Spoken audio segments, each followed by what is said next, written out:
Omar Maluk, analista, investigador y docente universitario, señaló que en una encuesta realizada del 5 al 20 de marzo en 12 provincias del país, con 8.504 personas, se demuestra que en Pichincha el candidato por UNES, Andrés Arauz, ganaría el balotaje con un 10% de diferencia. Detalló que los votos de Javier Herbas y Yacu Pérez obtenidos en Pichincha en primera vuelta pasarán a Arauz en el balotaje. Los recuperó de inmediato y pasó a comandar el primer puesto, agregó. Sin embargo, Maluk aclaró que en el resto de las provincias de la Sierra existe un empate de los dos candidatos, pues la mayoría del electorado demuestra tener un voto terco. Sin embargo, Maluk aclaró que en el resto de las provincias de la Sierra existe un empate de los dos candidatos, pues la mayoría del electorado demuestra tener un voto terco, es decir, nulo o indeciso. Ahí están los votos de Yacu, manifestó.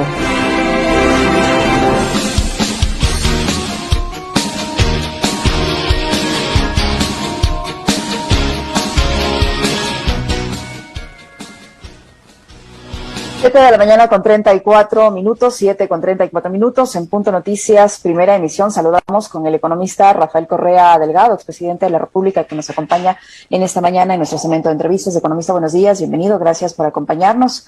Le saludamos a Alexis Moncayo, quien le habla a Licenia Espinel. Yo antes de comentar el tema político, yo quisiera, de base a su experiencia, expresidente, cuando el gobierno organiza un plan de vacunación o está en una situación de crisis como la que vivimos en el país, me refiero a la crisis sanitaria, los planes de vacunación, las acciones que va a tomar el ministro de Salud, ¿son consultadas al jefe de Estado? El jefe de Estado debe conocer cómo se va a implementar una situación de esta naturaleza. Le pregunto esto por las declaraciones del presidente de la República, que señaló ayer que el plan de vacunación ha estado solo en la cabeza del ministro Juan Carlos Ceballos, pese a que él mismo dice se conoció en los medios de comunicación, y pese a que varios de sus funcionarios empezaron a promocionar dicho plan, que como usted ya conoce y todos sabemos, lamentablemente se llevó de una forma inadecuada, privilegiando a un grupo muy selecto de personas. Los presidentes, entiendo yo, deben conocer cómo se organiza todo. Esta es una expresión del presidente de la República solo para deslindarse de la responsabilidad, ¿o cree que a él no le consultaron nada?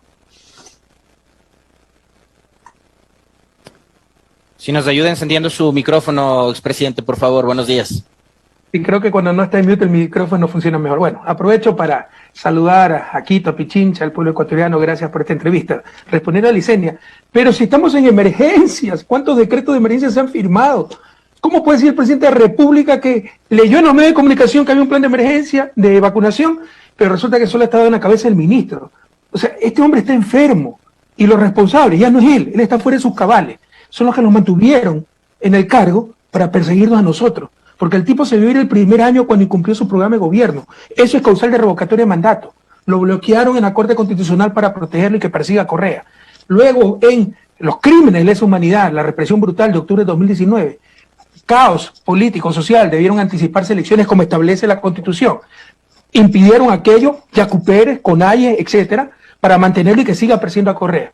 Y nos tocó el peor gobierno de la historia, con la peor crisis de la historia, que dijeron que traían 2 millones de vacunas, de pruebas COVID, era mentira.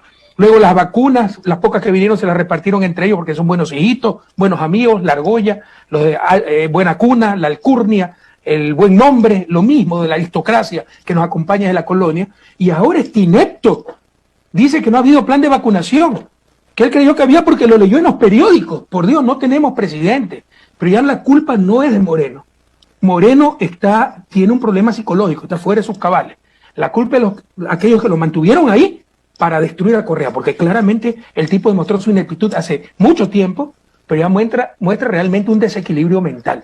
¿Cómo un presidente de la República puede decir que creyó que había plan de vacunación porque lo leyó en los periódicos? No porque le informó su ministro de Salud.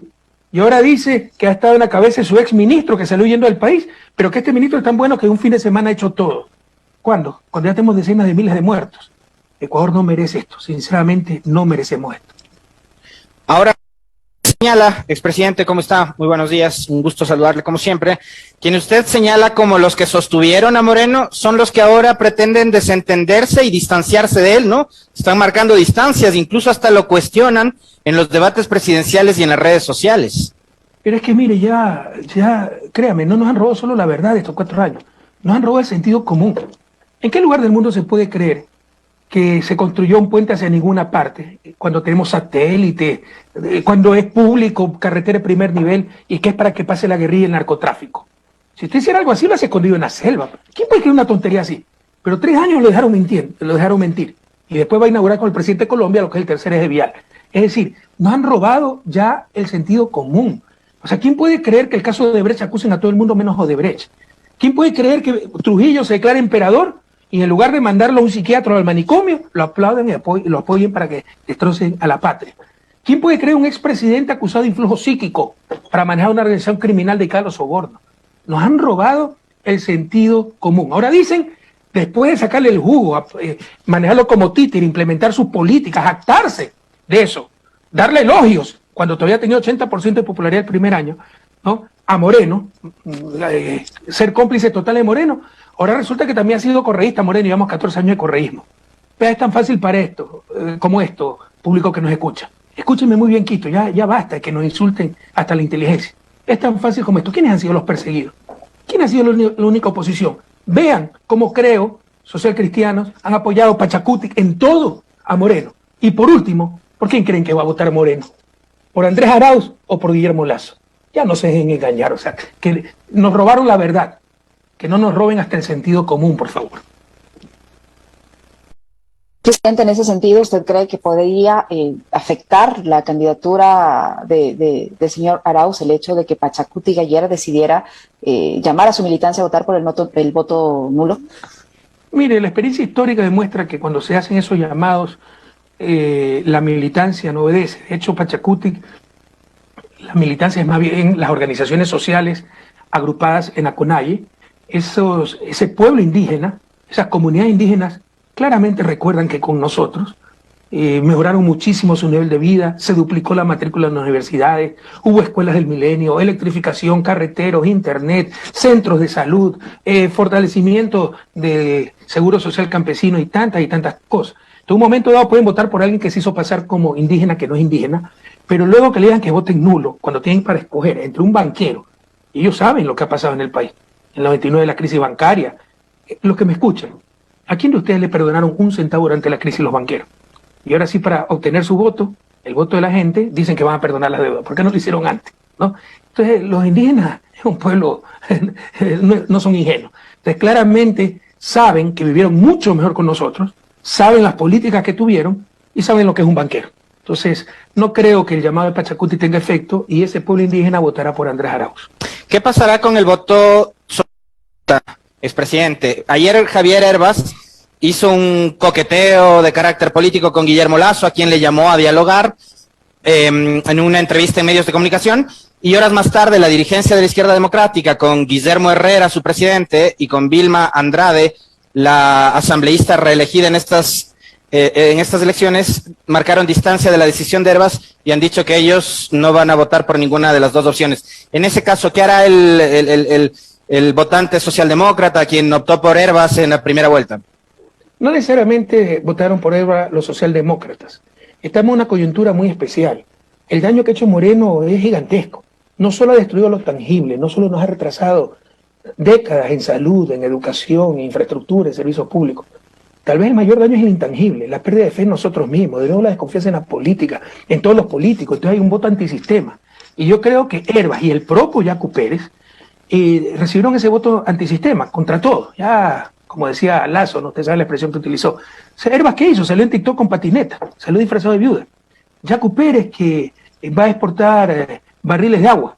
Y cómo miente, ¿no? Y ese es el otro problema, la tolerancia a la mentira, cosas absurdas. Como les decía, no solo nos roban la verdad, nos roban la inteligencia.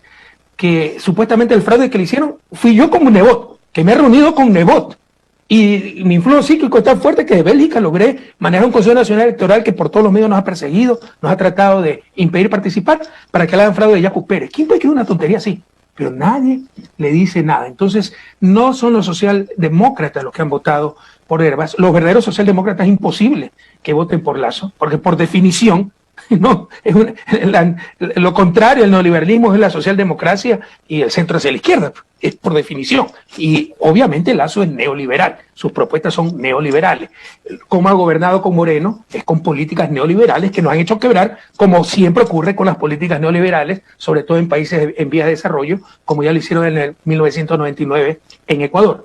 Entonces yo creo que esos verdaderos socialdemócratas tampoco le van a hacer caso a la dirigencia y votar nulo, no van a despreciar su voto y van a votar por Andrés Arauz, porque está mucho más cerca de nosotros que somos la izquierda, el centro izquierda son ellos, la verdadera socialdemocracia, la socialdemocracia que dirigió Rodrigo Borja, a quien respetamos muchísimo, son muy cercanos a nosotros, no pueden unirse con el neoliberalismo, una contradicción. Pero ahí hay gente que votó antisistema, entonces esa gente sí puede anular el voto o tal vez algunos irán con Lasso, ¿no? ¿Y cuál es la clave para ganarse esos? Bueno, usted cree que tengo todas las respuestas, ¿no? A las preguntas. Por eso son las elecciones. Si tuviéramos todas las respuestas, diría, vamos a ganar, vámonos a ya descansar nomás y tirarnos una hamaca. Hay que trabajar como el primer día, como si no tuviéramos un solo voto. Nuestra fórmula es sencilla. Eso es lo que le he dicho a Andrés y siempre repito a nuestra militancia. Ser auténticos. ¿Por qué vamos a proponer lo que proponemos? Por ejemplo, mayor presupuestos de universidades. ¿Acaso nosotros tenemos universidades privadas? ¿Nos beneficiamos de algo? Claro, es para universidad pública, pero ¿por qué vamos a proponer mejor educación? O sea, ¿acaso nos estamos beneficiando? Las propuestas de Lasso sí lo benefician a él, a su grupo. Entonces, por lo menos somos auténticos. Alguien podría decir, no estoy de acuerdo, pero nadie nos puede decir que estamos proponiendo lo que nos conviene como grupo, porque lo hacemos por el bien común. Entonces, primero, ser auténtico. Y segundo, decir la verdad. Pues. La verdad. Es decir, decir lo que vamos a hacer. No en época de campaña decir que se van a perdonar las deudas, los banqueros, un banquero como Lasso, cuando durante la crisis no han perdonado una sola deuda y por el contrario se han ejecutado muchas garantías. Y te cobran hasta por la llamada para cobrarte la deuda.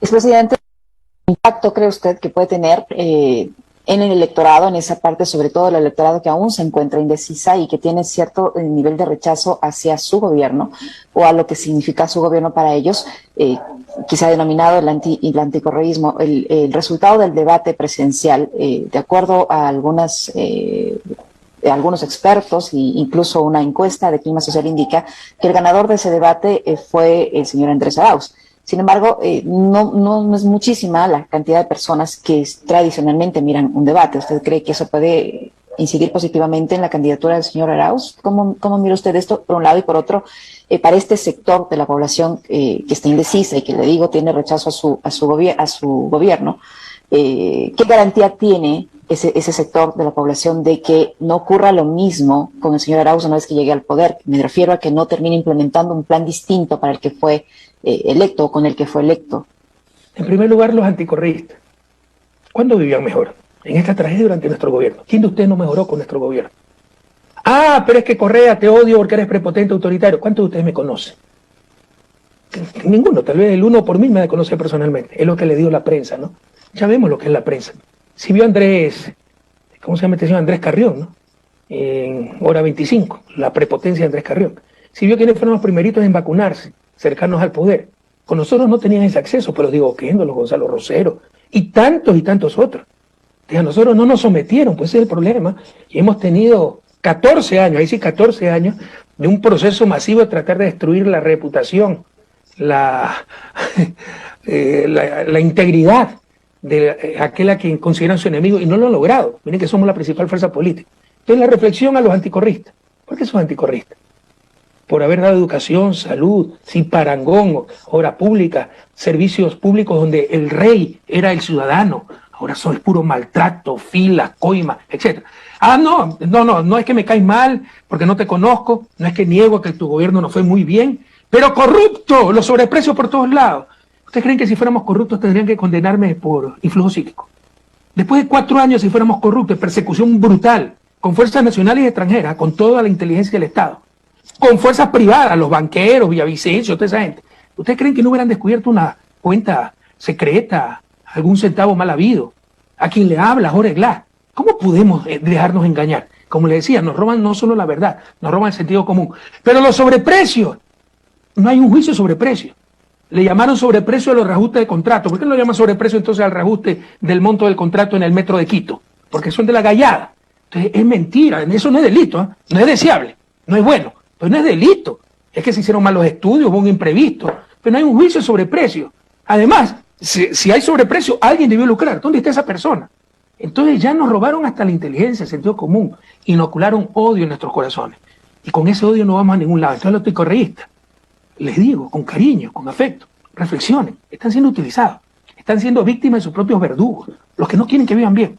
Porque, reflexionen, ¿cuándo vivían mejor? ¿En esta tragedia o durante nuestros 10 años de gobierno? ¿Cómo pueden apoyar a aquellos que han sido cómplices de esta tragedia? Sobre la traición de Andrés Arauz, ¿no?, a los que algunos temen, eso es lo que le decía, la destrucción que ha hecho Moreno es gigantesca, en lo intangible también. Este síndrome de la traición, la gente está traumada con la traición. Los traicionados, los que hemos sido víctimas del traidor y sus titiriteros, porque dicen, ¿cómo es posible que haya un tipo así? Superemos eso. Los ecuatorianos no somos así.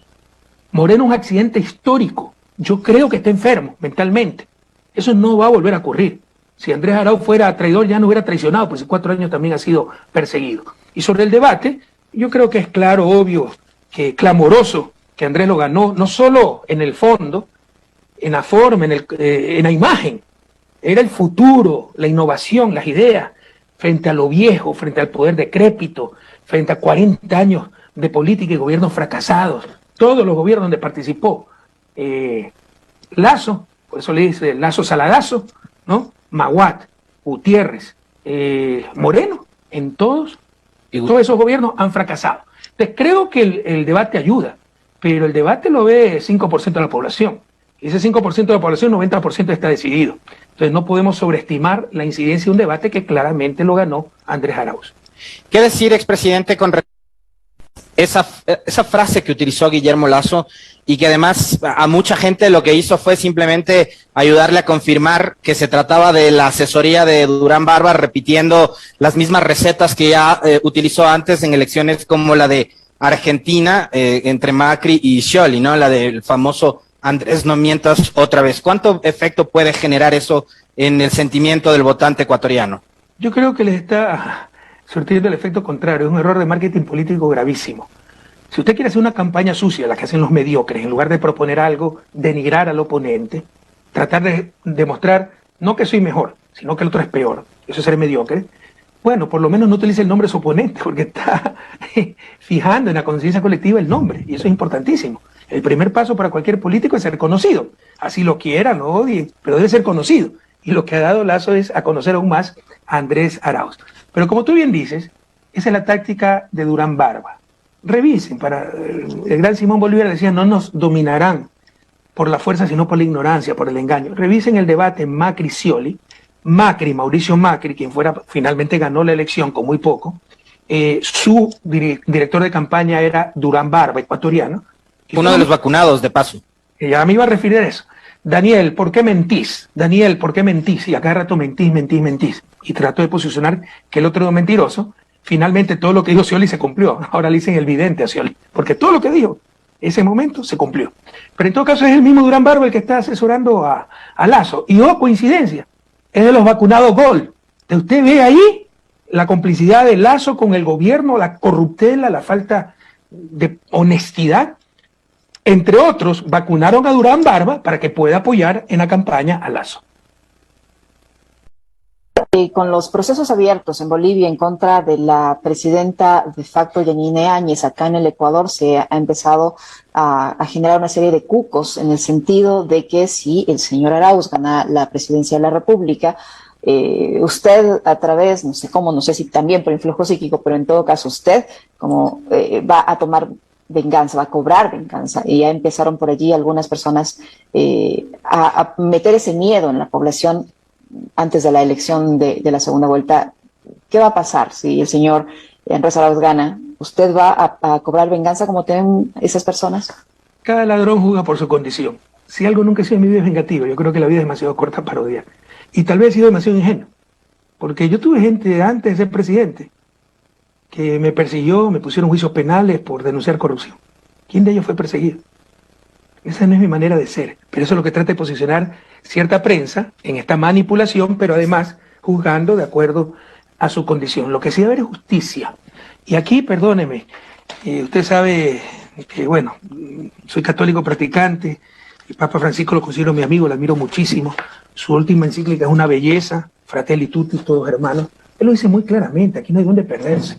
Cuidado, confundimos perdón con impunidad. Por la impunidad estamos como estamos. Mire, usted sabe lo que yo pienso de Abdalá Bucaram, lo peor de la política ecuatoriana. Pero a él lo sacaron inconstitucionalmente. Y en lugar de ser reemplazado por la vicepresidenta Rosalía Arteaga, hacen los amarres de siempre, MPD, toda esa gente, lo de siempre, y lo ponen a Fabián Alarcón como presidente interino. Eso no ha existido nunca en nuestra Constitución. Claramente era un golpe de Estado, pero no pasó nada. Y de ahí todo el mundo se creyó con derecho a desestabilizar gobiernos, y en 10 años tuvimos 7 presidentes hasta que llegó mi gobierno, y tuvimos un solo presidente en 10 años. Volvieron a hacer trampa, a permitir que Moreno haga todo, consultas mañosas, Trujillo se declara emperador. Ya vamos por el 4º vicepresidente. Y le aseguro que si no gana Andrés Arauz, esta inestabilidad seguirá, porque no hay proyecto, no hay fuerzas políticas que apoyen con contundencia, como nos apoyan a nosotros, un proyecto de país. Y porque se dio el mal ejemplo y se dio en impunidad. Pero ¿qué nos dice el Papa Francisco? No se trata de proponer, miren, es el párrafo 241, a los católicos practicantes, y a los que no lo son. Creo que el Papa Francisco es un líder moral para creyentes y no creyentes, ¿no? Lean el párrafo 241, 242 de la encíclica Fratelli Tutti, es la tercera encíclica del Papa, la última, una maravilla, como la segunda, que era la Laudato Si. Dice, párrafo 241, no se trata de proponer un perdón renunciando a los propios derechos ante un poderoso corrupto, ante un criminal o ante alguien que degrada nuestra dignidad. Amar a un opresor no es consentir que siga siendo así. Quien sufre la injusticia tiene que defender con fuerza sus derechos. Nadie me prohíbe que exija justicia. Y el perdón no solo no anula esa necesidad, sino que la reclama. Párrafo 242, estoy resumiendo. La clave está en no hacerlo para alimentar una ira que enferme el alma personal y el alma de nuestro pueblo, o por una necesidad enfermiza de destruir al otro, que desata una carrera de venganza. No hay que hacerlo por venganza, no hay que hacerlo por ira, no hay que hacerlo por odio, hay que hacerlo por justicia, por verdad, porque si no, no tendremos democracia, porque si no, no tendremos desarrollo, si estas cosas caen en impunidad. Alguien tiene que ser responsable de toda la persecución política. Miren lo que está pasando en Brasil. Ya se descubrió cómo Moro, ¿no?, fue un juez totalmente parcializado para impedir que Lula sea candidato, y le robaron la libertad a Lula y la democracia a Brasil, y lo pusieron a Jair Bolsonaro en la presidencia, porque si Lula era candidato, él ganaba las elecciones. Ya se derrumbó toda esa parodia, todo ese show, y ahora el acusado es Moro, pero el daño ya está hecho, el daño es gravísimo. Entonces, si esto queda en impunidad en Brasil como en Ecuador, se volverá a repetir. Usted vea que aquí todos mis casos le cayeron a Camacho, ¿no?, a la inefable jueza Camacho, ¿por qué será? Pero además, las corruptelas de ahora, el reparto de hospitales que se ha hecho, los carnets discapacitados, falsos, el financiamiento de la consulta mañosa con plata de las empresas públicas, eso está comprobado, la cuenta secreta de Lenín Moreno, las vacunas, donde muy suelto el juez reconoce un ministro que con dinero ajeno él es buen hijito y vacunó primero a su mamá, y los demás no queremos a nuestras madres. ¿Dónde está el honor, los principios? Eso no puede quedar en impunidad, no por odio, no por revancha, por justicia, porque si no, no tendremos democracia, no tendremos desarrollo, no tendremos siquiera civilización. La base de la civilización es la justicia, el sistema de justicia. Y en ese cuadre al que usted se refiere a propósito de la pregunta de Licenia, expresidente, tiene que entrar también lo sucedido a partir de la publicación del informe sobre los hechos de octubre, informe elaborado por una comisión totalmente independiente y autónoma de la Defensoría del Pueblo, aunque convocada por ellos, en donde se establecen los delitos de lesa humanidad cometidos por la fuerza pública y por el gobierno de Moreno. ¿Qué pasa? ¿Qué debería pasar en la justicia con el informe de octubre de 2019? Alexis, en un Estado de Derecho se investigan delitos, no personas. En octubre del 2019 hubo 11 muertos. Decenas de ciudadanos perdieron un ojo. Si tú hubiese perdido un ojo, ¿sabes cómo te sentirías? Miles fueron heridos, fueron puestos en prisión arbitrariamente. Hay que investigar esos delitos, lo que ha hecho el Defensor del Pueblo, porque no lo hizo Fiscalía. Fiscalía está totalmente vendida al gobierno. Al Defensor del Pueblo no lo conozco. Lo puso Trujillo. Ahora sé que trató de evitar que sea él el Defensor del Pueblo porque no lo controlaba. Y realmente ha sido una sorpresa. Yo creo que es un viento de esperanza en la decadencia que tenemos actualmente como país. No lo conozco, creo que es anticorreísta. Creo que me ha criticado muy fuertemente. Pero qué hombre más valiente y tratando de buscar la verdad. y siempre vamos a apoyar la verdad y la valentía para buscarla. En todo caso, y no he hablado con él, nada, por si acaso, porque decir que es correísta, que lo manejó por influjo psíquico.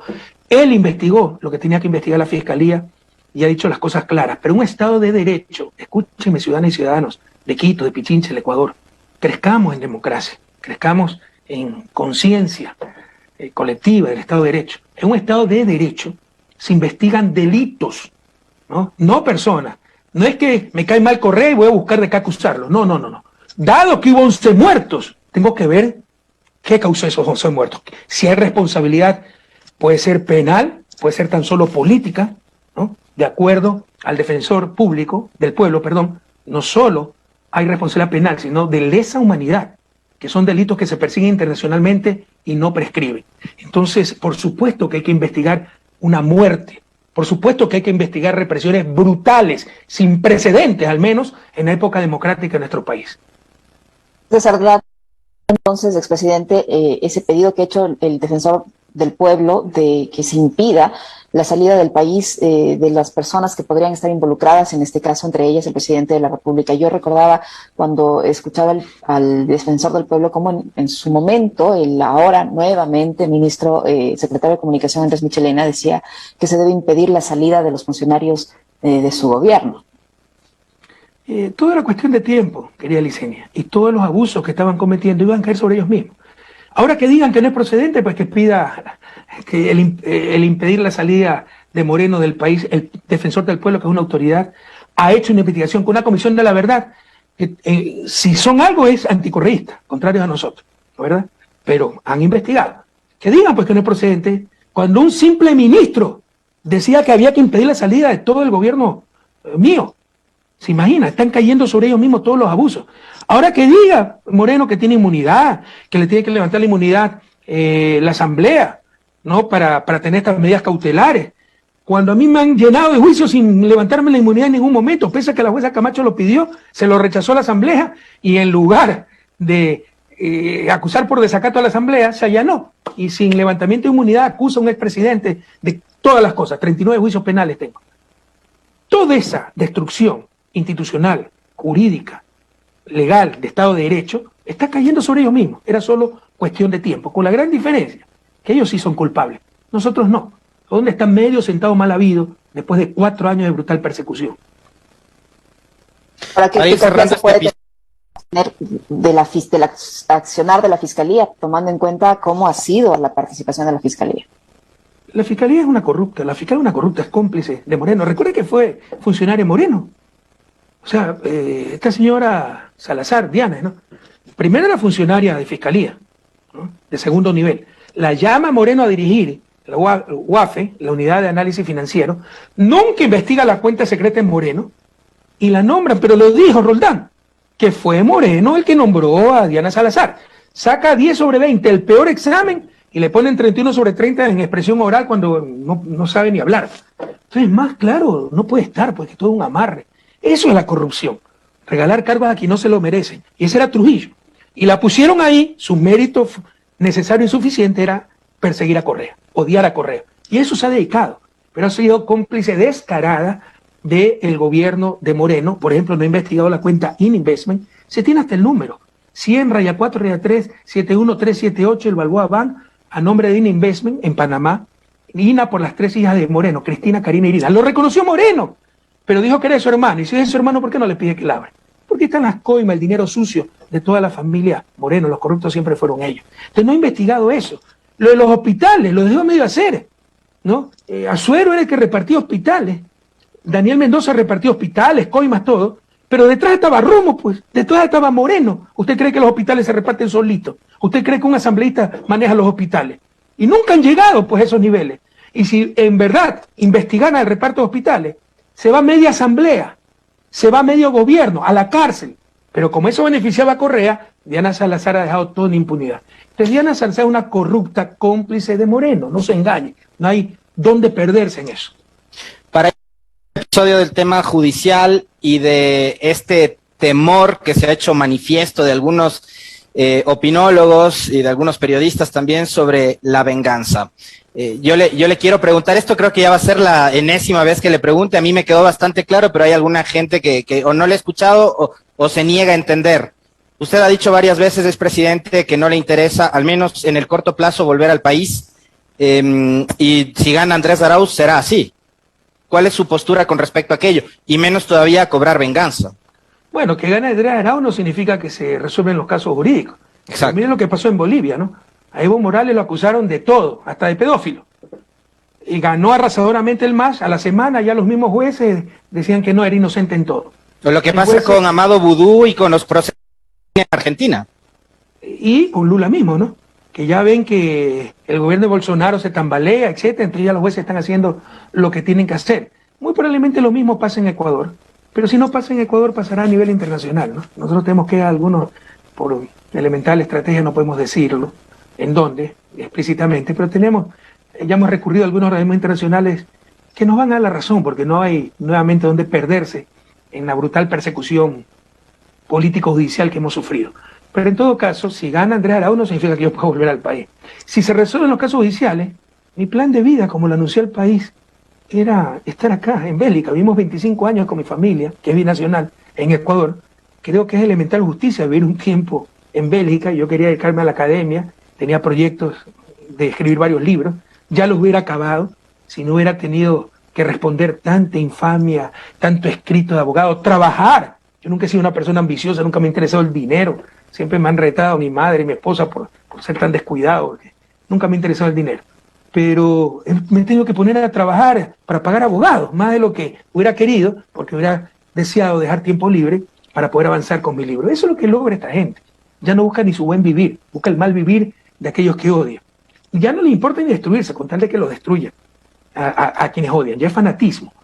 Y ustedes dirán, bueno, pero si las cosas se derrumban con el tiempo, como ha pasado con Evo Morales, con Amado Vudú, con Lula, ¿por qué lo hacen?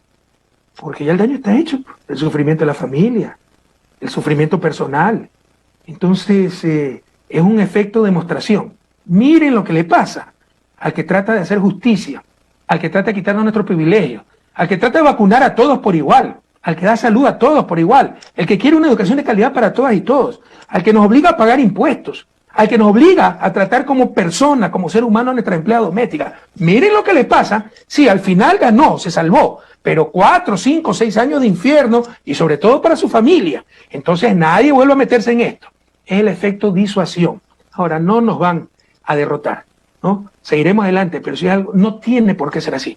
No tiene por qué ser tan duro hacer lo correcto, que como dice la canción de Joaquín Sabina, que ser valiente no salga tan caro, que ser cobarde no valga la pena. Pero en todo caso, mi vida está acá por lo pronto, así se resuelven los problemas jurídicos. Obviamente regresaré en ese momento para darle un abrazo a mi madre, a mis seres queridos, visitar a algunos amigos, las tumbas de amigos y familiares que han muerto con COVID, etcétera.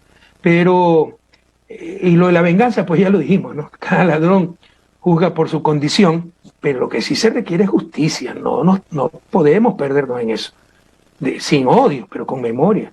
Si dejamos en impunidad todo lo que ha pasado, seguirá pasando. Y jamás tendremos democracia y tampoco tendremos desarrollo. Alguien el otro día en una conversación, expresidente, este tema, este capítulo, me decía, me encantaría que algún día el expresidente Correa explique la dimensión de esa frase, sin odio, pero con memoria.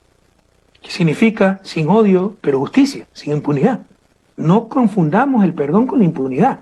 Usted a nivel individual puede tomar esa opción. No a su enemigo, que le ha hecho de todo, decir, bueno, perdón y olvido, no te preocupes. Pero como sociedad, eso se llama impunidad.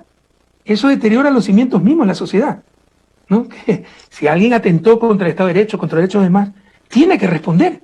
Eso se llama civilización. Entonces, no nos confundamos esas cosas. Mire, por si acaso, solo el día de hoy vino un funcionario desde Bruselas, yo vivo a 30 minutos de Bruselas, a entregarme una nueva comunicación, la enésima de Contraloría, que le han enviado a la embajada por DHL. El nombre hasta el funcionario, se llama este señor Juan Ignacio Granja. Yo casi no he salido estos días por el COVID, salí a hacer unas compras en bicicleta y justo ese rato vinieron a entregar esto. Estaban viendo a qué hora salía porque me tienen terror y vinieron a fastidiar a mi familia, ¿no? Esto lo puedo enviar por mail. lo envían por DHL, esto cuesta $70 del pueblo ecuatoriano, para que un alto funcionario, Granja no es el mensajero, es secretario en esas cosas, venga 30 minutos en carro de la embajada a fastidiar a mi familia. Esto lo hemos aguantado 4 años. Y no solo esto, es una multa de $5.000 por, mire, el presidente de la República no remitió 3 decretos de estado de excepción a la Corte Constitucional del Ecuador. ¡Qué delito! Dentro de las 48 horas posteriores a su emisión. ¡Qué delito!, ¿no? Entonces, por eso multa de $5.000, enviar por DHL y traer un funcionario. Enviar un funcionario en carro de la embajada hasta donde vivo, la ciudad donde vivo, para que fastidie a mi familia. Cuando todo esto se puede hacer por email, como en el siglo XXI, pero no solo eso. La Contraloría que además en el tema de las vacunas, ni fu ni fa, ¿no? Eso es otro pillo, pues. Es otro pillo. Ese es el que trata de impedir las elecciones porque está aterrado, pues sabe que tendrá que enfrentar a la justicia. Y no es venganza, por Dios. Pero no podemos permitir otro Pablo Celi. No podemos permitir otro fiscal que sacó 10 sobre 20. Hubo gente que sacó 16, 17 puntos en el examen, habló mucho mejor que ella y le regalaron el puesto. Eso es corrupción, no podemos seguir así. En todo caso, fíjense también la contradicción, ¿no? Esta comunicación es el 1 de diciembre y me dan 30 días para contestarlo, se ejecuta la multa. Ya está ejecutada. Aquí tengo la prueba, el propio, se llama Juan Ignacio Granja, este tipo. Hoy, 23 de marzo del 2021, a las 2:40, se ha procedido a notificar por primera ocasión al señor Rafael Correa, por primera ocasión, la comunicación de la Contraloría del 1 de diciembre, dándome 30 días para contestar. Esto hemos tenido que aguantar 4 años. Este hostigamiento, este acoso, este desperdicio, despilfarro de recursos del pueblo ecuatoriano para tratar de destruir a Correa. Claro, no han hecho daño. No han sido años tranquilos. Pero le dejan en la indefensión. En este caso le dejan en la indefensión. Por supuesto, pero sobre todo la familia sufre mucho, porque por último yo opté por la política, pero mi familia no. Entonces, eso es lo que buscan, quitarte hasta la tranquilidad familiar. No nos vencerán, pero no tiene por qué ser así. Ojalá superemos esta etapa tan fea de la historia ecuatoriana y que nunca vuelva a ocurrir. Pero para eso se requiere que haya justicia, porque si queda en impunidad, seguirá ocurriendo una y otra vez. Presidente, en estos días hay las versiones de cierto sector de la prensa que piden que se investigue las donaciones que hacen para la campaña del señor Andrés Arauz a través del crowdfunding. Ya por allí dice el señor Villavicencio que podría haber incluso un tema de lavado de activos y se ha llegado incluso al extremo de pautar como publicidad en algunos medios radiales aquí en el país que alertan a las personas que hacen sus donaciones a través del crowdfunding porque podrían incurrir en este tipo de delitos. ¿Qué decir respecto a estas denuncias y cómo se realiza esta campaña? ¿Se hacen los reportes, etcétera, etcétera? Háblenos, por favor, de la licitud de este mecanismo. La lista es pública, por ley es pública. Esta es el Consejo Nacional Electoral. No tenía que investigar nada, Villavicencio. Pero en primer lugar, qué pena que perdamos el tiempo en estas cosas y no en hablar de los problemas del pueblo ecuatoriano, las vacunas, la crisis económica, la inseguridad y tantas cosas para las cuales tenemos respuestas. Lo hemos hecho, lo podemos volver a hacer de mucha mejor manera, corrigiendo errores, aprendiendo de la experiencia. Segundo, créame, yo vivo en un país desarrollado, pero he vivido también en Estados Unidos, en otros países desarrollados. Y aquí un Villavicencio será un payaso, pues nadie le hiciera caso. Para empezar, obtuvo su título por correspondencia en una universidad que cerró por falta de calidad académica, Universidad Cooperativa de Colombia. Todo es corruptela. Él no investiga absolutamente nada. Eso se lo pasan los servicios de inteligencia del Estado. ¿Usted cree que Arroz Verde lo investigó él? Todo es hackeado por parte de lo que él hace ahí, ahora sí es como se llame. Se lo pasa el propio gobierno, es burropía del gobierno. Entonces, primero lo llamaron, Odebrecht puso presidente, acuérdense. Chuta, se dieron cuenta que no coincidía la fecha, que el supuesto aporte de Odebrecht era después de la campaña de la elección presidencial del 2013, fue entonces Arroz Verde. Y como eso no tenía mucha connotación, lo rebautizaron, caso único creo, marketing judicial, como secuestros. O sea, ya condicionando a la gente que había un delito y que el delito era de secuestro. O sea, marketing judicial, eso no existe. ¿Ya? Pero bueno, ¿usted cree que investigó algo? Mira, licencia, eso se lo pasa inteligencia. Y esto del crowdfunding también inteligencia y una persecución brutal, y lo único que demuestra es la complicidad del gobierno con Lazo y la intimidación que reciben todos los que nos quieren apoyar. Acuérdense que Juan Sebastián Roldán también amenazó a los candidatos correístas que lo iba a perseguir la justicia. ¿Se acuerda o no? Ahora, los que nos ayudan con financiamiento, la lista es pública, está en el Consejo Nacional Electoral, amenazados que es lavado de dinero. Eso es parte de la campaña sucia, pero lo único que muestra, además de lo que es Villavicencio, que no es periodista, es un chantajista. Cobra por lo que cae y cobra por lo que dice. ¿Cuántas veces ha mentido? Recuerde que alguna vez dijo que había comprado en efectivo una casa de $280,000, ¿no? Lo único que demuestra esto, además de lo que le acabo de manifestar, es la complicidad del gobierno de Moreno con Lazo, porque está poniendo todo el servicio de inteligencia del Estado para ayudar a Lazo con esta campaña sucia contra nosotros. Expresidente, uno de los ejes, de hecho, fue con el que arrancaron el debate presidencial del domingo, fue el de en materia económica. ¿Cómo prevé usted que va a ser el país que asuma Andrés Arauz o Guillermo Lazo a partir del 24 de mayo? ¿Cómo ve usted la economía post pandemia en este 2021? Bueno, ya lo he dicho, el próximo gobierno no recibirá un país, recibirá ruinas. Ahora, si lo recibe Lazo, estará contento, porque dentro de esas ruinas hay ganadores. La banca en el 2020, cuando todos perdieron, cuando la gente perdió su empleo, cuando la gente no tenía para darle comer a sus hijos, para pagar la renta, cuando está ahogada con las deudas de la tarjeta de crédito, las letras vencidas del préstamo que hizo a la banca ganó más de 230 millones de dólares. Y en el 2019 ganó más de 600 millones de dólares. En términos brutos ha ganado como 1.000 millones de dólares estos 2 años. Entonces, en 2019-2020. Ya en el 2019 estábamos en recesión. Entonces, dentro de las ruinas en que han dejado el país, hay gente que gana y va a seguir con ese modelo. Quieren cambiar, volver a esa senda de prosperidad del 2007 al 2017, donde no éramos prósperos. Es que Correa fue suertudo. Las tantas cosas por delegitimar. Miren, nuestras políticas se estudian en universidades extranjeras. A mí me invitan por todos lados para hablar de la experiencia ecuatoriana. Pero no solo aquello. Si nosotros fuimos suertudos, los gobiernos locales también. Porque por ley, los ingresos proporcionalmente a los ingresos que recibe el gobierno central. Si a nosotros se nos triplicaron los ingresos, que fue por renegociar los contratos petroleros y por mejor recaudación tributaria, al municipio de Quito, Guayaquil, a la prefectura de Pichincha, Guayas, también se le triplicaron los ingresos. ¿Cuál de estos gobiernos locales hizo de lejos lo que hizo el gobierno central? No podrán delegitimar la mayor transformación del país, al menos en los últimos 50 años. En todo caso, hay que retomar esa senda de progreso, ¿no?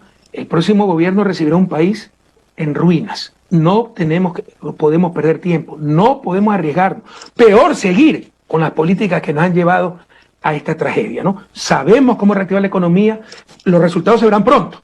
No recuperaremos inmediatamente los niveles precrisis, eso tomará un par de años, pero inmediatamente sí se sentirá la reactivación económica con la inyección de liquidez.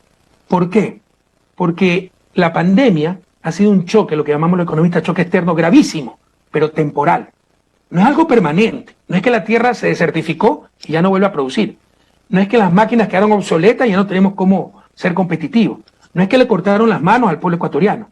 Y las necesidades siguen ahí, de comida, de ropa, de servicios, etc. Se trata solo del estímulo, la inyección de liquidez. Eso es lo que dice Andrés, la liquidez, la coordinación. Darle, por ejemplo, $1.000 a los pobres que consumen en el país, no en Miami, esa plata queda circulando en la economía y se reactiva toda la economía y nos beneficiamos todos. Entonces, con ese plan, los resultados se verán en el corto plazo, rápidamente. Sin embargo, superar totalmente la crisis sí tomará un par de años. Con el empleo, expresidente, ¿cómo, en caso de que llegue a la presidencia, señora Arauz, cómo van a reactivar el empleo, sobre todo para los jóvenes y las mujeres que se han visto muy, muy afectadas durante estos meses de pandemia por la pérdida de los puestos de trabajo? En febrero, de acuerdo a las cifras del INE, 87,000 personas perdieron sus puestos de trabajo y de ese grupo muchísimos son jóvenes y muchas también mujeres. Bueno, yo no soy el candidato, pero sí tengo la respuesta para eso porque participé y obviamente estoy en conocimiento del plan de gobierno. Pero en todo caso, cuando usted da ese bono de emergencia a los pobres, como está haciendo Estados Unidos, tercera vez que da un bono de $1.400 y cada miembro de la familia, o sea, si son 5 son $7,000, pero allá son técnicos, nosotros somos populistas, qué indignación que da todo eso. Cuando usted da $1.000 a una familia pobre, que no va a consumirlo en Miami, con esos $1.000 esa madre, jefa de hogar pobre, va y paga lo que fió en la tienda.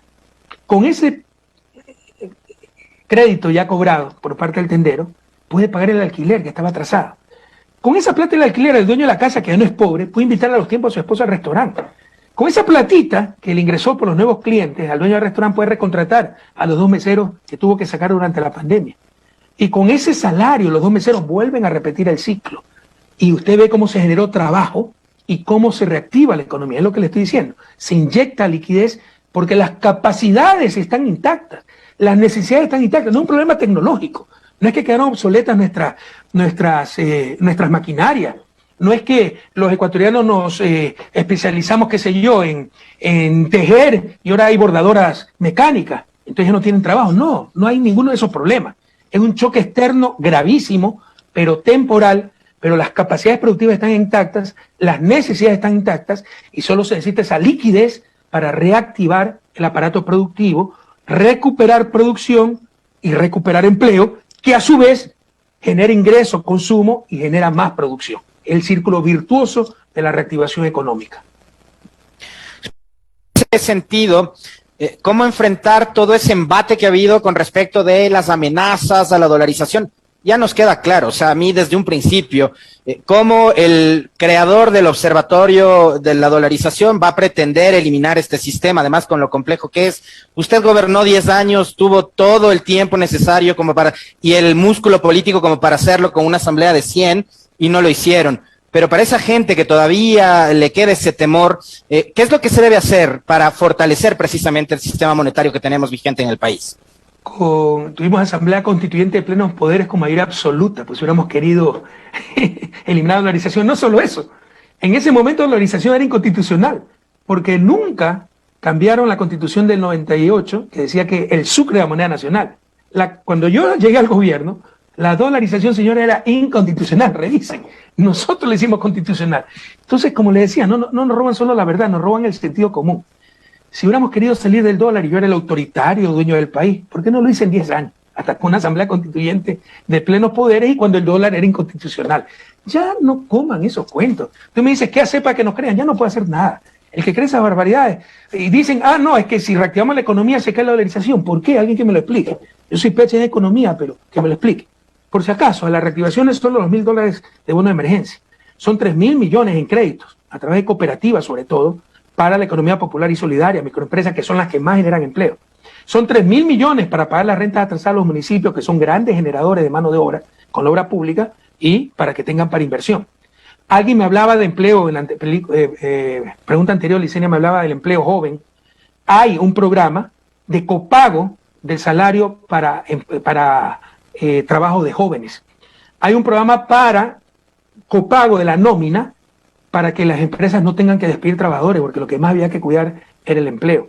Hay un programa de recontratación de los empleos públicos criminalmente cesados durante la peor pandemia. Imagínense lo que es despedir maestros, médicos, incluso burócratas, ¿no? En el sentido peyorativo de la palabra, en plena crisis, cuando todos los organismos, hasta el Fondo Monetario, decían, hay que cuidar el empleo. Y el gobierno fue el primero en votar gente. Y pasaron esa ley de apoyo humanitario, con el apoyo de Creo, los social cristianos, para votar más fácilmente trabajadores públicos y privados. Créame que no hay derecho. Pero en todo caso, lo que va a hacer colapsar la dolarización es si siguen sacando los dólares de la economía, pues esta gente. Para que se sostenga la dolarización, es evidente. Los dólares deben caer en la economía. Te vendrá alguien a decir, pero si das $1.000 a las familias, o $3.000 en crédito, ¿no? Eso estimula el consumo, estimula las importaciones, controla las importaciones. Pero ahí viene el problema de economía política. ¿Quiénes son los que manejan el gobierno? ¿Quiénes están en el poder? Los grandes importadores. Que no quieren eso. Prefieren que a la gente no tenga ingresos, pero que no le controlen sus negocios. Pero además, este argumento no resiste el menor análisis.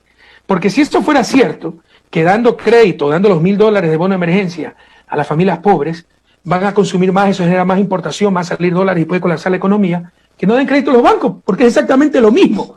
Entonces eso lo demuestra. Un crédito bancario produce exactamente lo mismo, ¿verdad? Da capacidad de consumo, se consumen bienes nacionales, bienes importados y van a salir dólares. ¿Por qué entonces ellos no limitan eso? Entonces ahí ve usted la economía política, no la política económica, la política detrás de la economía, lo que se llama economía política detrás de ese discurso. Lo que quiere es que todo el negocio del crédito sea de los bancos, eso es todo. Anular al Estado para que todo sea privado, incluso el Banco Central. Eso es lo que está en juego el próximo 11 de abril. En cuanto a la vacunación, economista Correa, el presidente Moreno dijo ayer que los candidatos, tanto el señor Lasso como el señor Arauz, no tienen que preocuparse por las vacunas, que pueden mejorar el plan de vacunación, que entiendo lo hizo el nuevo ministro en apenas 2 días o 3 días, que está bien planeado, que se está vacunando en 13 provincias y que llegarán próximamente 1 millón de vacunas. ¿Cómo plantean ustedes la estrategia para mejorar este plan de vacunación o para implementar una vacunación masiva y más equitativa? Pero ¿quién le va a creer a Moreno? Le aseguro que no hay nada. ¿Cuántas veces no hemos escuchado lo mismo? Es que no nos dijeron que venían 2 millones de pruebas COVID en marzo del año pasado. Era mentira. Es que nos dijeron que venían centenas de miles de vacunas, llegaron 8.000, que se repartieron entre los amigos. ¿Quién le puede creer algo a Moreno? No nos dijeron que había un plan de vacunación, resulta que había leído en el periódico, pero no había sido cierto. Y el plan de vacunación era vacunar a Diego Kendo, vacunar a Gonzalo Rosero, los periodistas burropiés del gobierno, a vacunar a Osvaldo Hurtado, a todos sus cómplices, a Durán Barba para que le diera la campaña de Lazo Sin Peligro, el Club Rotario con piscina, club de lujo, música de fondo, mientras los ancianos pobres, los ciudadanos comunes y corrientes se mueren haciendo fila en los hospitales. Perdóneme la indignación, pero aquí no hay lugar para otra cosa que no sea indignación. Entonces, no le crean nada a Moreno. Créame que esto va a empezar desde cero, pero ya se han hecho los contactos a nivel internacional. Gracias a Dios tenemos mucho prestigio a nivel internacional para obtener a corto plazo millones de vacunas de todos los sectores, China, Rusia, Estados Unidos, empresas públicas, privadas, y tener un verdadero plan de vacunación no solo eficiente, ético, donde en verdad se respeten las prioridades. ¿Cuáles son las prioridades? Yo le diría ni siquiera a los ancianos, con todo respeto. Mi madre tiene 86 años, ¿no? Primero los médicos, los que se están exponiendo día a día por salvar a los otros. Tiene un efecto multiplicador eso, ¿verdad? Segundo, los maestros, para poder reanudar clases lo más rápidamente posible. Usted sabe el daño de nuestros niños, adolescentes, de haber estado 1 año sin clases, sin sus compañeros. El daño psicológico es gravísimo. Andrés fue el único que habló en el debate y el único que habla en la discusión pública de salud mental, cuando probablemente lo fundamental en este momento, el daño a estas generaciones por no tener clases es inmenso. Entonces tenemos que reanudar clases lo más realmente posible y por eso los que están en primera línea para vacunarse o deben estar en primera línea son los maestros. Y eso es lo que va a hacer Andrés. Luego los grupos vulnerables. Pero si yo soy el presidente de la República, como lo hizo el presidente de la República italiano, y tengo 82 años y no tengo ninguna patología grave, y me toca después de 15 días, pues esperaré 15 días. No como el descarado de Moreno, que dice que como en la guerra, pues primerito ellos se vacunaron porque son tan importantes que tienen que vacunarse para cuidar al resto. O no como algunos señores rotarios, y yo tengo muchos amigos rotarios, saben que no generalizo, pero algunos señores rotarios que dijeron, nosotros llevamos a los más necesitados, entonces por eso que nos vacunen primero, no ayuden tanto, que vacunen a los necesitados que dicen ayudar primero. Entonces se va a hacer una vacunación. Mire, aquí puede haber anticorreístas, los que nos están escuchando, pero todos saben que si yo hubiera sido presidente, ya tendríamos millones de ecuatorianos vacunados y hubiera sido el último en vacunar, porque así actuaba nuestro gobierno. Lo mismo va a hacer Andrés Arauz, ¿no? Vamos a obtener millones de vacunas, se va a vacunar eficientemente, pero sobre todo se va a vacunar éticamente, con protocolos y prioridades en función del bien común, no en función de unos cuantos pelucones. Expresidente, ¿cuál va a ser o cuál sería la posición, la postura de un eventual gobierno de la Revolución Ciudadana liderado por Andrés Arauz con respecto de, digamos, los acuerdos que están en vigencia con los multilaterales, específicamente el Fondo Monetario Internacional, y también cómo ve usted la política de apertura o no apertura del gobierno de Joe Biden en los Estados Unidos? Me hizo acordar un chiste, ¿no? Presidente, ¿qué opina de la posición rusa? A mi esposa le duelen las rodillas. Bueno, triple X, espero que no estemos en horario muy familiar. Perdón el chiste. El chiste era más con nombre y apellido, ¿eh? Pero no quiero ofender a nadie. En todo caso, mira, hay que revisar, pues el acuerdo con el... hay que revisarlo. Eso es la quiebra, la forma del desastre para el país. Son las políticas de austeridad que han quebrado a todos los países. Grecia lleva 10 años siguiendo esas políticas de austeridad y no supera la crisis. En ningún lado han funcionado. Entonces, ¿por qué las imponen? Porque el Fondo Monetario no le interesa a Ecuador, ni sabe dónde queda Ecuador. Le interesa garantizar el repago de deuda. Entonces, esas políticas de austeridad, donde dicen, no gasten en educación, no gasten en salud, vota médicos, vota maestros, redúcele el presupuesto a las universidades, reduce el presupuesto a los gobiernos locales. Lo único que no puedes reducir es el pago de deuda. Y lo que te presto lo mandas a Suiza como garantía de pago de deuda. Beneficia al capital financiero. El Fondo Monetario es el guardián del capital financiero. No nos engañemos. No les interesa el desarrollo de los ecuatorianos, ni saben dónde está Ecuador, ¿no? Y por eso Lazo y su grupo apoyan esas medidas, porque ellos son, pues, el capital financiero. Y muchos de ellos son los que tienen deuda externa, Ah, no, es el fondo ni sé cuánto, esos son intermediarios que manejan las inversiones de otros grupos, y hay grupos ecuatorianos en el poder que mantienen deuda externa, y por eso hacen todas las cosas en función de esa deuda externa. Entonces, esas políticas hay que revisarlas, ese acuerdo hay que renegociarlo soberanamente, ¿no? Porque si no, colapsa, no saldremos nunca de este colapso. No es que colapse, ya colapsamos. No saldremos nunca de este colapso. Se necesitan políticas fiscales expansivas, como le decía, estimular la economía porque las capacidades están intactas, las necesidades están intactas, y con la política del Fondo Monetario nunca vamos a lograr aquello. Y sobre Joe Biden, vea, Estados Unidos es un sistema que tiene vida propia. Hay matices. Trump era un cavernícola. Y es importante, ¿no? La persona. Yo creo que Biden es un tipo con principios. Yo lo conozco, lo conocí como presidente, un tipo muy simpático, que tiene una trayectoria muy importante, ¿no? Capaz, inteligente, como Obama, y con principios, pero con la lógica norteamericana, todo es en función de sus intereses, no nos engañemos. ¿Cuál es el único denominador común de todas las invasiones que ha habido y todas las intervenciones norteamericanas en América Latina? Cuando pusieron la dictadura de los 70, los Pinochet, a los Videla, cuando dizque por restaurar la democracia sacaron a Evo Morales y pusieron a Áñez, el ejemplo más reciente. El único denominador común son los intereses de Estados Unidos, no es la democracia, no es la libertad, son los intereses de Estados Unidos. No nos engañemos. Eso continuará, sobre todo en su política hacia América Latina, con matices. Biden es una persona mucho más accesible, con principios. Trump era cualquier cosa. Pero en lo esencial, esa política exterior de Estados Unidos hacia América Latina no va a cambiar.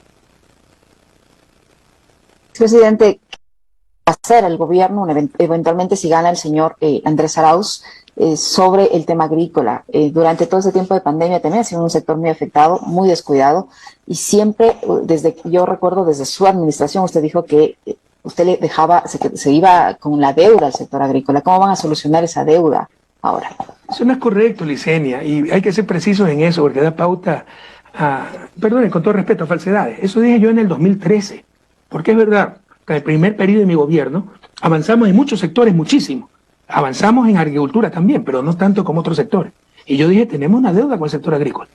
Pero me empeñé totalmente en el 2013, del 2013 al 2017 para recuperar esa deuda, y los avances fueron gigantescos. Se trajo ganado de Paraguay, campeones mundiales en cuanto a raza, para mejoramiento genético. Se hizo el laboratorio de mejoramiento de semillas de la papa allá en el Cantón Mejía, en AESPE, ¿no? Y de última tecnología, una maravilla. Ese laboratorio, vayan a visitarlo. Se empezaron a repartir las semillas para mejoramiento de semillas a los diferentes agricultores. El programa del maíz que cuadruplicó, el plan piloto en Santa Elena cuadruplicó la producción de maíz. Empezamos a ser autosuficientes en maíz. Entonces, ¿cuántas cosas se hicieron? Eso yo lo dije en el 2013. Los últimos 4 años nos empeñamos de lleno en esto y avanzamos muchísimo. Eliminamos la fiera aftosa. Si ya no tiene fiera aftosa su ganado, ya puede exportar carne. Pero para eso se necesita, por ejemplo, cadena de frío.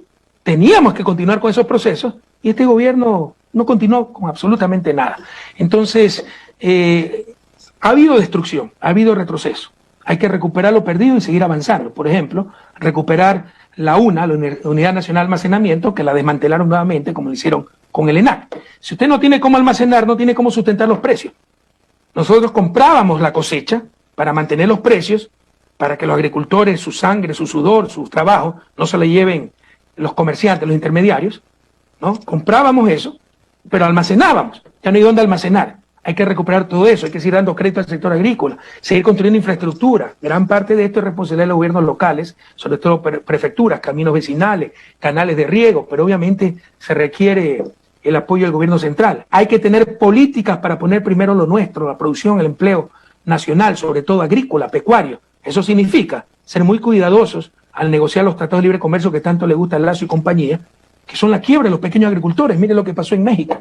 25 años el Tratado de Libre Comercio con Estados Unidos, y es que ha salido del subdesarrollo México. Por el contrario, quebraron sus pequeños maiceros. Entonces no podemos nosotros repetir esa mala experiencia. Y si algo nos enseñó la pandemia, querida Licenia, querido Alexis, es que son las verdaderas prioridades. Cuando nos tuvimos que quedar en cuarentena, si nos teníamos que quedar años en cuarentena, ¿con qué hubieran preferido quedarse? ¿Con un costal lleno de billetes o un costal lleno de papas? La pandemia nos enseñó lo verdaderamente importante, lo que sustenta la vida, la agricultura, la ganadería, los alimentos. Por eso nuestra Constitución habla de soberanía alimentaria. Hay que seguir construyendo esa soberanía alimentaria para en este sustento de la vida no depender de otros países, depender de nosotros mismos. Muchísimas gracias al economista Correa, expresidente de la República, con quien hemos dialogado por el lapso de una hora. Interesante entrevista, hemos abordado temas de política nacional e internacional, economía, etcétera. Como siempre, un gusto, expresidente. Fuerte abrazo. Gracias a todos ustedes. Un inmenso abrazo a Quito, Pichincha. Perdonen por ahí la broma en horario familiar del Plequi. No. Ya van a salir las feministas, ¿verdad? El buen humor es... ¿Por qué los feministas? No. El buen humor, no, pese a la tragedia, hay que tratar de mantener el optimismo, la esperanza. No diría la alegría, son momentos duros, pero sí la paz interior que significa la verdadera felicidad, ¿no? La verdadera felicidad no es estar alegre. Se puede estar triste un momento. La felicidad es un estado mucho más permanente y viene de esa paz interior. Y esa paz interior, a su vez, viene de hacer lo correcto, siempre actuar auténticamente en función de los principios. Tengan la seguridad que siempre lo hemos hecho. Y que todos, ojalá, tengan esa paz interior y pese a lo duro de los momentos, mantengan el optimismo, la esperanza y entendamos que el 11 de abril la solución está en nuestras manos. Votando todos Andrés Arauz, Carlos Rabascal y retomar esa senda de progreso, de prosperidad que todos sabemos que ocurrió de 2007 al 2017 y que volverá a ocurrir superando errores, con la fuerza juvenil, con renovación, con innovación. Un inmenso abrazo, Quito querido, y Chinche del alma, patria adorada. Antes que se vaya, expresidente, yo tengo que hacerle llegar, porque si no me van a matar las personas que nos siguen a través de nuestras redes sociales. Le mandan saludos desde todos los lugares del país. Lorena Gaibor, Rosa Patiño, Mari Carmen Velázquez, Enrique Castelo, Mariana Enríquez, bueno, no le puedo mencionar todos, pero quiero por lo menos hacerle llegar los saludos de estas personas que están extrañando, le dicen aquí en nuestras redes sociales, y que le mandan buenos deseos, saludos, y que les agradó haberle escuchado durante esta hora. Muchas gracias a todos, me hace llorar la nostalgia inmensa. Dios me los bendiga, ¿no? También debe haber por ahí algunos odiadores con insultos, pero aquellos que demuestran tanto cariño, muchísimas gracias, Dios les pague. Muy amable. Muchas gracias a usted por su tiempo, al expresidente Rafael Correa Delgado. 8 de la mañana con 36 minutos, Alex.